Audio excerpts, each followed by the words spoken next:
Hello? Hi. Hey, good news, no fire. I know, there's no fire. Thank God. How are you both doing? How has Salt Lake City been treating I you? love Salt Lake City. Frank loves Salt Lake I City. do know. I've always loved Salt Lake City, and I would live here, but my ex-wife won't. Anyway, it's not important. I love that. So I'm going to kick things off with a bit of an icebreaker. It's easy enough to look at your IMDb and see what your first role is on there, but I'm curious for both of you what your first professional role was. I know it. My first professional role was Silk Stockings. You remember that? And I played a stripper named Franco LaPuma. This is no joke. And I worked out with a stripper, and he taught me how to strip, and my father was humiliated. First role. Garrett? Thank you. Don't be afraid to clap.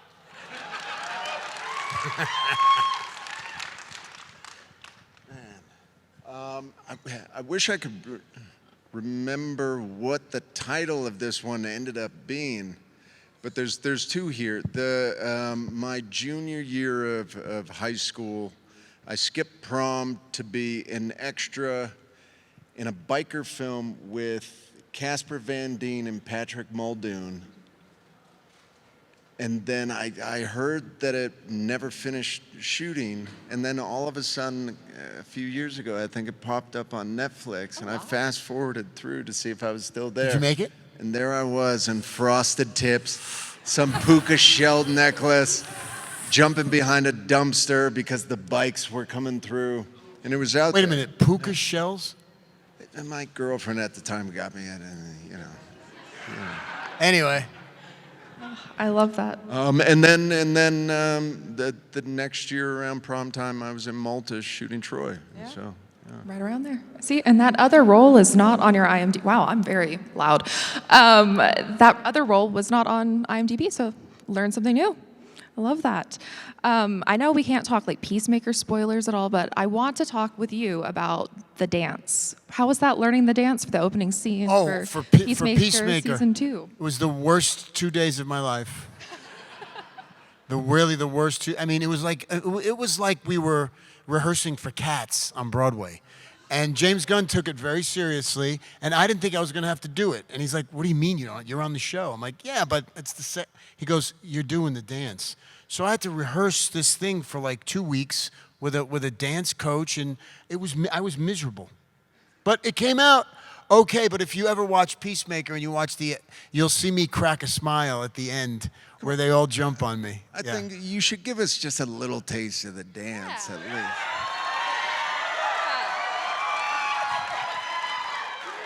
I love that we have an instigator.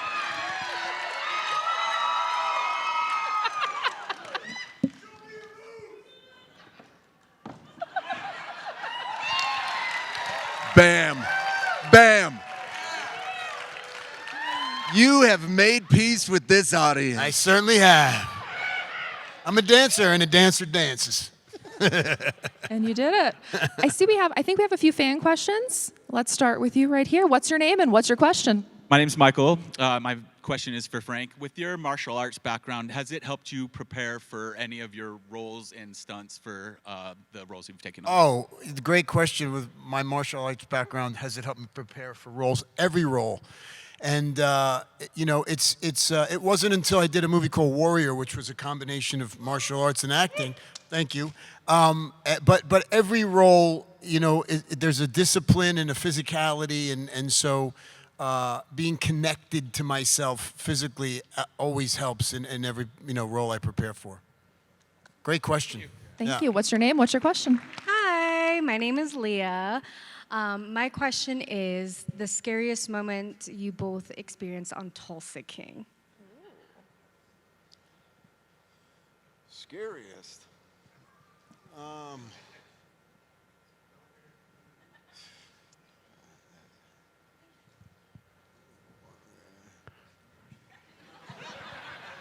Well, my scariest moment, while he ponders this, Listen, he's from the farmland of Minnesota. Is this going to be? And I'm from the Bronx, New York, so a I reference say to the things speed of how I faster. talk?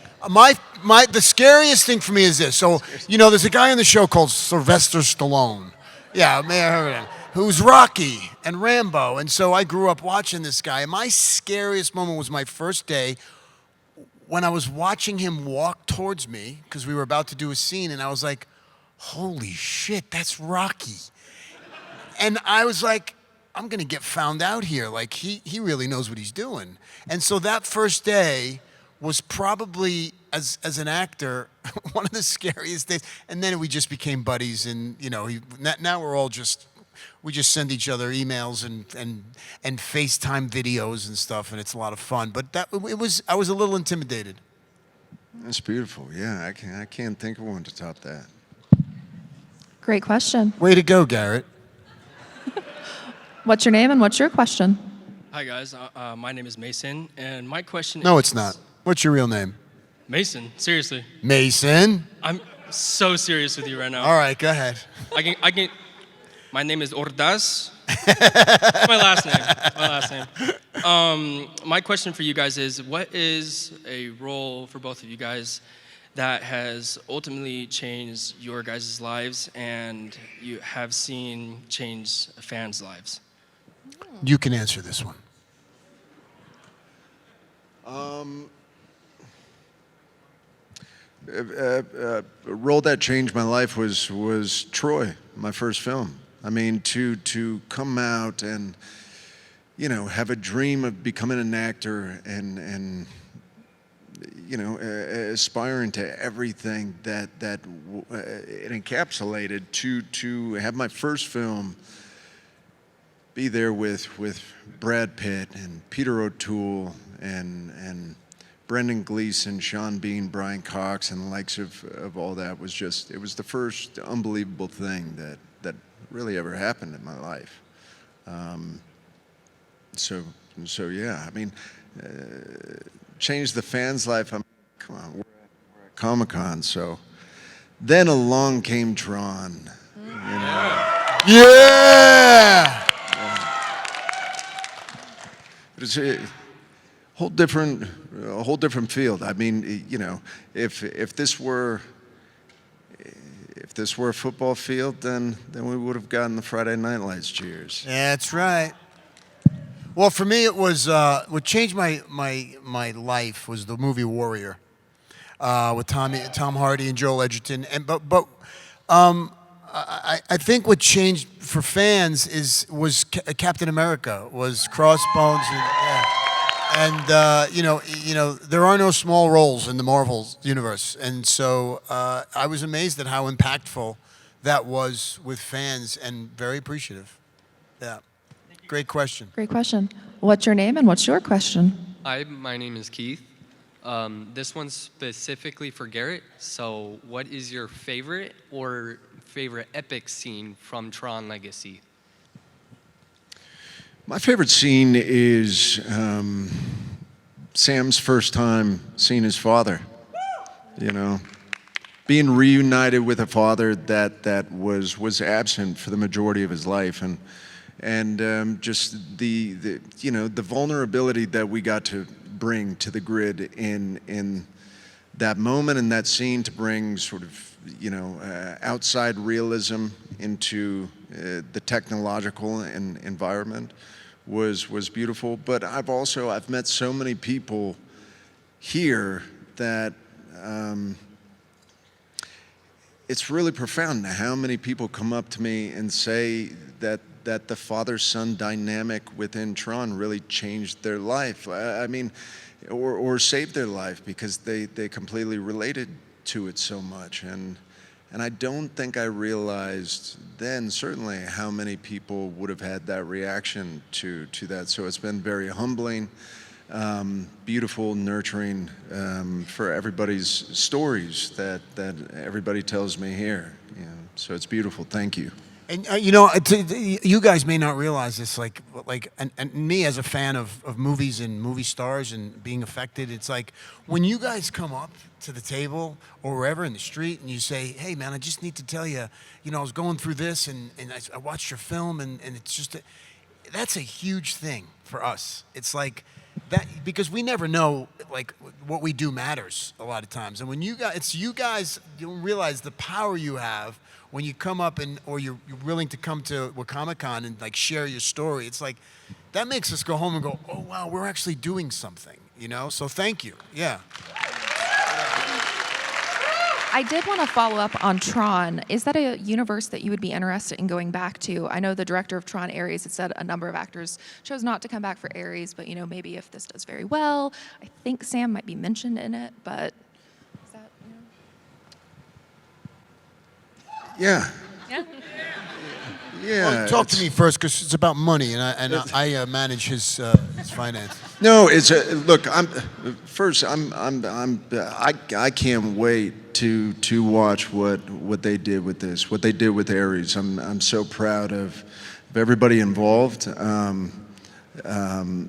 You know, the producers are the same producers that brought Legacy to life, and they've just worked their tail off on this one. And so I'm going to be the first one at the door to go see. And you know, it's, man, the fans are very excited about it as well, and that's a wonderful thing. There's a lot of love for the grid out there. There's a lot of love for Tron. And speaking of fans, what's your name and what's your question? My name is Maddie, and mine is for Frank. One of my favorite movies that you're in is Warrior, and I was just wondering, what was your favorite scene to film, and what was your hardest scene to film of that movie? My favorite scene. The love scene. My favorite scene is when Joel Edgerton is about to lose, and what he has at stake is really everything. And we kind of improvised a lot of this because it was intense, and just having to get him to get off that bench and go back, and having been a fighter, him to get off that bench when he doesn't want to and go back in there and fight for something much bigger than a trophy or a purse, and it was about his life, and that was to me the most touching scene that I did, and you know, there were a lot of. It was a very physical movie. There were a lot of difficult scenes, but it was the emotional scenes that were most difficult, because that was the heart of the film. Thank you. That's a great question. What's your name and what's your question? Hey, my name is Jericho. My question is, what was your guys' favorite part of your role in Tulsa King? Me, you. You go first. Anytime I get to act with Stallone is my favorite part. I mean, I was such a huge Sylvester Stallone fan my whole life. I know everything he's done, like most of us. And just every time that I get to be on set with him and work with Stallone, it's a gift for me. And so it's that, yeah. I gotta say the same. It just, you know, it feels like home working with Sly. It's the reason we're all there, Yeah. you know, in the first place. And so all those moments just, it feels like you're getting the job done. You're telling the story. You know, you're doing it with the Godfather. Yeah. And ultimately a lot of these they end up being, you know, sort of real moments with gravitas when you're in it with Sly. And yeah, it just sits right. Great question. What's your name and what's your question? My name's Mason. No, it's not. Is there any particular weapon or object you've ever wanted to like fight with or kill someone with in a movie? I pretty much have killed every person in every movie I've done with every single weapon you could possibly use. So you know what? I'm kind of tired of killing people, and I want people to. So time for the what? You can say it. No, More love scenes. What? More love scenes. More love scenes. They won't give me love scenes. I'm not the romantic type, they say. Why is that so funny? Why are you the Why are you the dreamy guy? What's so dreamy about you? I just imagine you going back to your gal, and she's like, "How was work today, Frank?" And you're like, "It was awful." No. Why? No. It's like, First of all, I had to learn this beautiful dance scene. No. That didn't feel right. No. And it First was of all, very, my girl's not supposed allowed to be to talk. moving and charming. My girl is not allowed to talk to me when I come home. Okay. All right. And then when I say something, then she can say something. But until then, it's quiet in my house. And includes my children.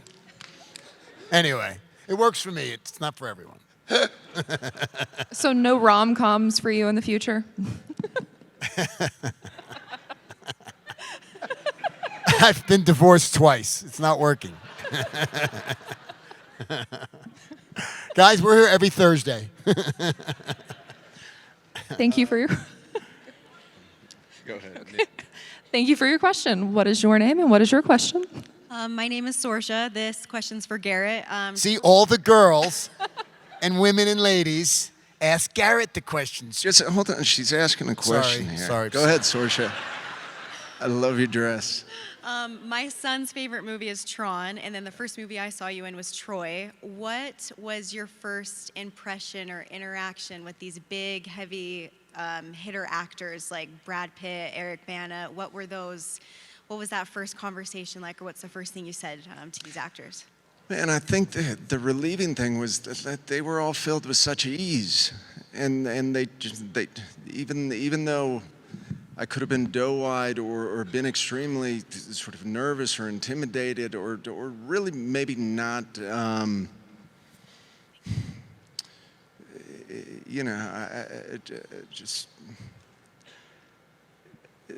everybody just was like a normal person all the time, and I think that was the most. That relaxed me more than anything to settle into what I was embarking on, was that everybody that I admired, all of my heroes, everybody made mistakes just as much as I did or I was gonna. And they made them continuously. They forgot their lines. They went to the wrong mark. They were nervous before something. They flubbed something, and all of that just let me breathe and sit in everything. And it was for every film, every single film. All of them were just like me, like us. They wanted to do a great job, and then they finally relaxed into something where everybody sat back behind the monitor and they said, there he is. And it gave you great comfort to know that it just, we all feel the same stuff. We all have worries. We all have high expectations of ourselves, and that's the greatest. So that was it. That's what made me settled. Was not to try to pretend to be anything other than as nervous or as excited or as thoroughly humbled as I was, because that's what the great ones were being. So It's a great answer. How old's your son? Beautiful, beautiful.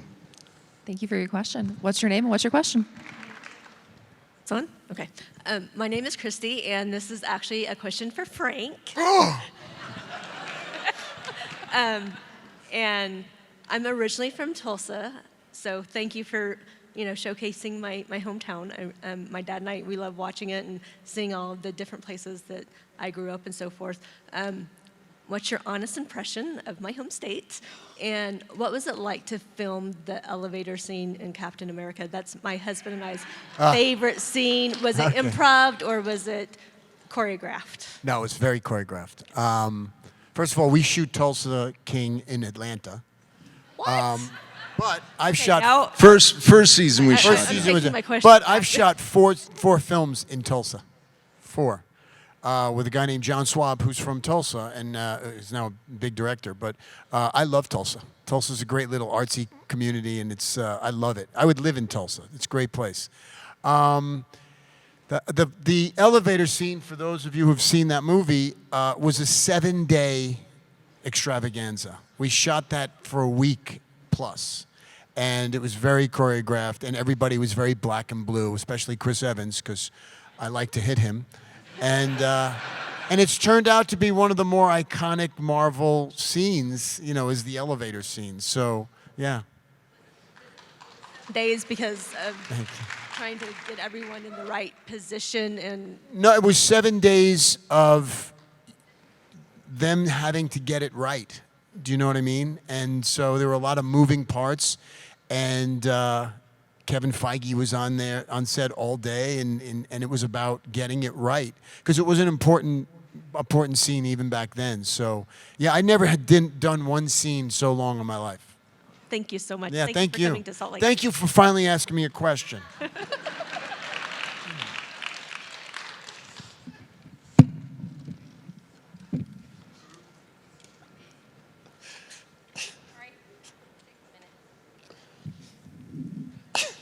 What's your name and what's your question? Hi, I'm Crystal. My question's for Frank. Yeah! I'm sorry, Garrett. Yes? I haven't seen Tron, sorry. Leave her alone. She wants to talk. Me. I saw the cartoon. Anyway, I was wondering, in my favorite role was the Gray. Oh. And I was wondering, your end of time or whatever. Yeah. Do you think your character came to like a realization, and do you know if he passed away or if he just? Because I know I heard the wolves in the distance. Yeah. That was a choice.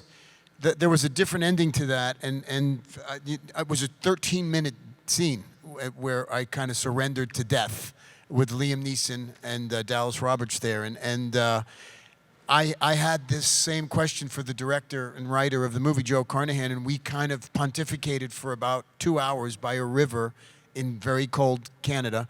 And we decided that it was one of those things that the audience, whoever watched the film, should make that decision for themselves.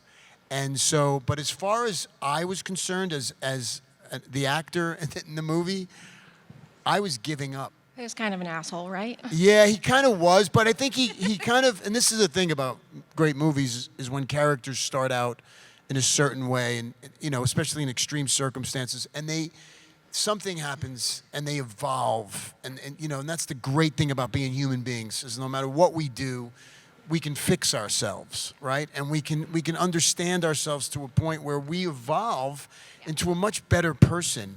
And I think it was that, and the fact that he had just had enough of himself.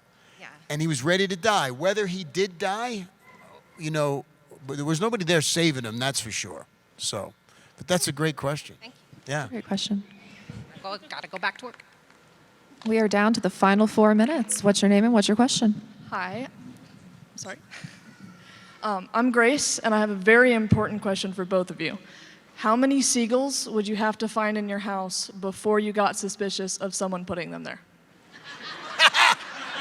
Wow. How many what? Seagulls. Seagulls. That's a great question. That's actually very fun. Because when well, do I live by the sea? It's where you live now, so I don't know. All right, go ahead. You go first. You don't live by the sea. No, it's very funny because when we were shooting Unbroken, we're on this like industrial island in Sydney, Australia, and Australia and the seagulls. It's a thing. They go hand in hand, and I was so bored and I was covered in coal and everything, so I started feeding all these seagulls all this bread, and this one character, he was going into the hair and makeup trailer, and he left his trailer door open, and I had hundreds of seagulls that were following my every move. And so I tossed all the bread into his trailer. and about 150 seagulls all jumped in there trying to fight over their spread. And I shut the door. And but then I got called to set. And I forgot I did this because I do these things once in a while. He does. And come to find out, this kid, he was hired in Australia, and he hates seagulls with a passion because it's childhood trauma in Australia with seagulls, because every time they're just trying to have like a bologna sandwich on the beach, swimming with their parents, the seagulls come and, maliciously attack them. And so this kid opened anyways. How many seagulls would one have to? About 150. Wow. I'd say somebody's up to some shit. Wow. Where's me? That's amazing. I would say one. One? Yeah. If there's a seagull where I live, there's a problem. And now you know. Great question. That's a great question. But now you know if there is one in your house, it's Garrett. Well, Garrett, here's a funny story, though, before we get to the next question. So our trailers are next to each other on the set of Tulsa King, and I'm sitting down preparing my lines, and I hear, "Meow." So I look at my phone, like there's an alarm on my phone that's a cat or something, like one of my kids was, screwing around. And so I put it down, and then like 4 seconds later, I hear, "Meow." So I call my kid. I go, "Hey, stupid, did you put something on my phone with a cat?" He goes, "No, I'm not stupid." And he hung up on me, right? So I start looking through my trailer, and I find a little disc, and it's a cat sound. Meow. So I smash it on the ground, and I know it's him, because that's what he does, right? And I go about my business, and 10 minutes later, I hear, by the time I found the third one in my trailer, which I had put in his bag in his trailer, and he couldn't find it, I realized that I'm now working with that guy, with the seagull guy. You know the one that took him a long time to find? Oh, I put it up just a little extra higher in the trailer because he's a bit taller. Then he'd have to be on his tippy toes, or he'd have to get on a chair, because that's what Frank would have to do. Not me. Put it up there with my own boots. It's good for you. Congratulations on your height. It's awesome. Sorry. Go ahead. What's your name? What's your question? Hi, my name is not Mason. But huge. And you're not from Oregon either, so. Yeah, definitely. No. Go Ducks. Big game tomorrow. Love your work. Did I hear? Was that a boo? No, you're good. Okay. No, you're good. Love your work. Can't wait to get home, watch the new season. I just wanted to, of Tulsa King, just wanted to say this. You guys mentioned, first time working with Stallone. What most surprised you, when you first got to know him, first started working with him, that maybe you have this image of Rocky, as you say. What most surprised you when you started working with him? Any kind of funny quirks or? For me, it was just the level still, first of all, of passion that at 79 he still carries for the work, and the generosity. Like he understands who he is and what effect he has on people, especially actors. But his generosity, as a fellow actor, to me was, he puts you immediately in a place where he's making you better. You know what I mean? Because you can be yourself and creative, and I can't say enough. I know people love Sly, but I can't say enough great things about this guy. He's really he's an amazing individual. Yeah. And we have officially run out of time. Do we want to take Spider-Man's question? Come on, please. Yeah. What's your name? What's your question? My name's Dexter, and this is a question for Frank. I was wondering if you were sad that you didn't get to play Crossbones more in the MCU. Yeah. It was a big deal for me because I had gone through a big test process, and it was a big deal signing a 7-picture deal, and there was some plans that we talked about, and then Crossbones was gone. And I wasn't going to go back. Then they called me, the brothers called me to come back and do a cameo in Avengers Endgame for the elevator scene. And I said, no, I'm not coming. I'm not doing it. And they go, what are you talking about? I go, I'm not doing it. You guys killed me. Like, I'm not happy with you guys. And I hung up the phone. Like, who the hell I was. But I really was hurt. It wasn't that I was hurt. And my 14-year-old son at the time, he said, Dad, they want you to go back and redo the elevator scene in another dimension. It's going to be huge, and you have to do it. And he said, do it for me. Done. I called them back and goes, I had to say, I'm sorry, guys. I know what I was thinking about. I'll do the movie. And I went and did it. But yes, the answer is yes. I wished, and I thought that was a great character. And even without me, that character, whoever could play it, should be in the Marvel universe.